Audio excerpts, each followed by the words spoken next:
Bonjour les pirates et les licornes. Aujourd'hui, je vais vous lire Le Loup qui voulait être un super-héros d'Oriane Lallemand et Léonore Tullier aux éditions Ouzou.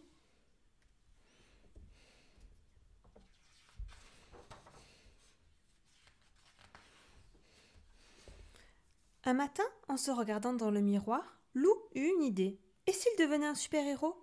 Ce serait fantastique, s'écria Lou. J'aurais un joli costume, je sauverais les gens et tout le monde m'adorerait. Au fond de lui, Lou se dit aussi que sa louve chérie serait très fière de lui. Pour devenir un super-héros, il faut un super nom. Comment vais-je m'appeler? Spider-Loup? Non, je déteste les araignées. Bat-Loup? Super-Loup? Beaucoup trop banal. Je sais, moi je serai super extra fabuleux. Pour devenir un super-héros, il faut un super costume. Lou alla frapper chez Demoiselle Yeti. C'était une couturière hors pair. Bonjour Titi, la salue à Lou. Peux-tu me fabriquer un costume de super-héros, s'il te plaît? Toi, un super-héros, le taquina Demoiselle Yeti. Et quels sont tes super-pouvoirs? Lou réfléchit un moment, puis il répondit. Je ferai tellement rire les méchants qu'ils ne pourront plus se battre, et je les vaincrai facilement. Demoiselle Yeti rigola si fort que la maison manqua s'écrouler. Un peu inquiet, Lou se dit qu'il devait apprendre à contrôler son super-pouvoir pour ne mettre personne en danger. Tout en pleurant de rire, Demoiselle Yeti confectionna à Lou un costume super époustouflant, avec des ailes intégrées au cas où il aurait besoin de voler. Avec toi, on sait jamais, dit-elle. Avec son masque et sa cape assortie, Lou était vraiment super beau. Ainsi habillé, Lou partit se promener dans la forêt. Il avait hâte de voir l'effet qu'il ferait. Passé le premier virage, il se trouva nez à nez avec Gros Louis. Salut, Lou, fit son ami. C'est carnaval aujourd'hui? Vous faites erreur, monsieur, répondit Lou d'une voix grave.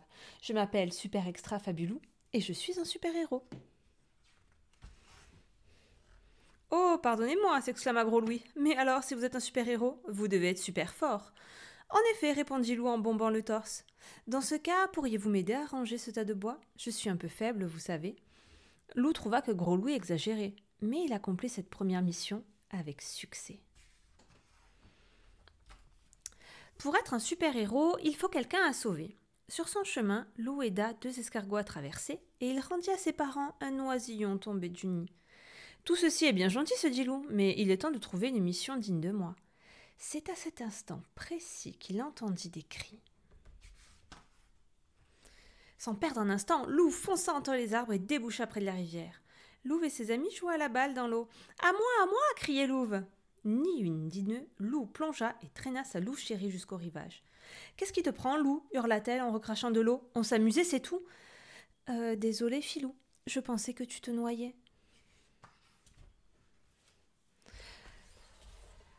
Mortifié, Lou s'éclipsa rapidement. Gloups, ce n'était pas comme ça qu'il allait épater sa louve chérie. Il devait se rattraper et faire un coup d'éclat. Oui, mais quoi? Levant les yeux vers le ciel, Lou aperçut alors Joshua. Le pauvre, il était coincé tout en un arbre. Tiens bon, Joshua, j'arrive, lui cria Lou.